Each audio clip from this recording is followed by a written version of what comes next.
保時捷有幾多種機油型號？呢啲機油又分別用喺咩車型？機油保養係咪淨係放油入油咁簡單？其實保時捷嘅機油保養並唔係咁簡單，有幾個重要嘅步驟，經常都會因為車主唔了解而忽略。今日我哋根據保時捷原廠流程，同大家講解專業嘅保時捷機油保養工序。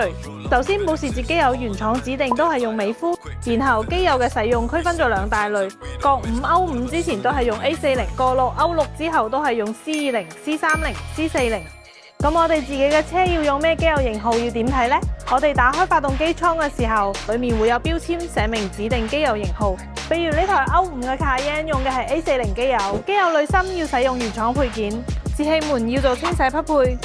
雖然我哋保養價格好抵，但係我哋做嘅細節非常多，用嘅配件都係同原廠 4S 店一樣。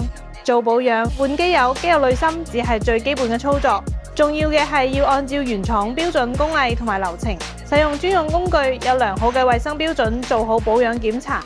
比如要檢查車輛油液係咪足夠，有冇變質，車輛有冇存在漏油漏水嘅情況，底盤減震擺臂，機腳膠有冇老化，剎車盤、剎車片、胎紋深度、胎壓等係咪喺標準範圍內，輪胎扭力有冇達到標準值等等。加完機油要用保時捷專檢電腦讀取機油液位，做保養 reset， 時間同里程數都要做好 reset， 然後清洗發動機艙，終檢試車。